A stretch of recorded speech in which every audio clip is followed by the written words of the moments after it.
In this question, we're solving d2x dt2, and we have the x dt squared. So let's start this by let v equal dx dt.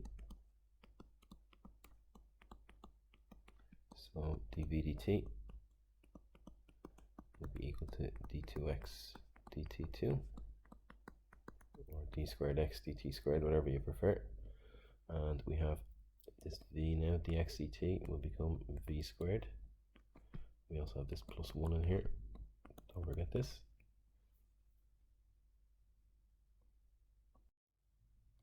So we have d2x dt2 as dv dt, so dv dt is equal to v squared plus 1. So dv over v squared plus 1 is equal to dt. And if we integrate these with our values, they're all zeros here, v t 0 0. So if we integrate, you have your tables open in front of you, so you don't need this guy over here. But we're going to get 1 over a, so 1 over the square root of the second number, which will be 1 over 1 by the inverse tan of x over a, so the square root of this one over this one, so just v between v and 0 will be equal to 1 dot tt, just gives t between t and 0.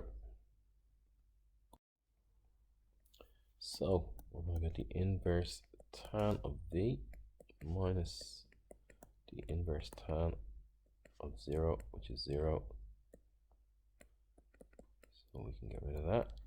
It's going to be equal to t minus 0, just t. So the inverse tan of v is equal to t. So the tan of t is equal to v. And we also have v as dx dt. So the x dt is equal to tan t. Where is this going? So we have dx is equal to tan t dt. So we need to integrate these. I don't think we have integrated tan x before. Let's see what it becomes. So if we integrate these between x and 0 and t and 0, tan t or tan x becomes the natural log of sec x. So we're going to get x between x and 0 is equal to, now we've been using log to the base e instead of natural log, but it's the same thing, of secant x or secant x, secant t in this case, between t and 0. Now what is secant equal to? It's equal to 1 over cos, and 1 over cos is equal to cos to the minus 1. So we can get log to base e, we can get cos in here, cos x to the minus 1, to power minus 1, if you imagine going up to the top, so we'd have a minus 1 in front, and the power would go, or would disappear. So that's why it becomes minus log to the base e of cos x. So you do need these two things to get there. Don't panic, just take your time in these questions.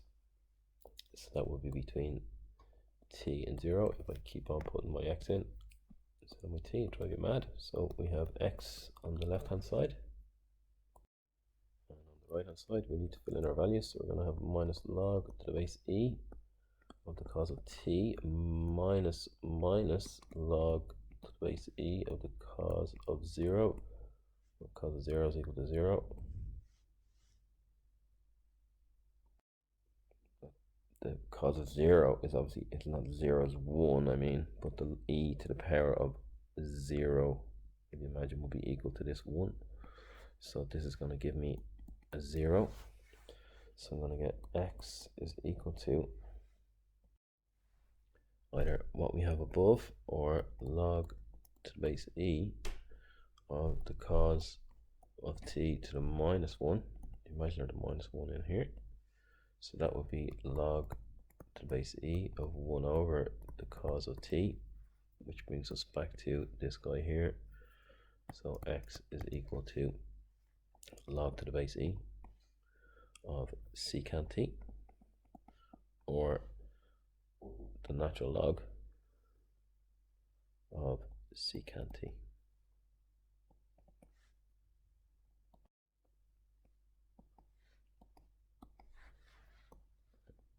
That's that question complete.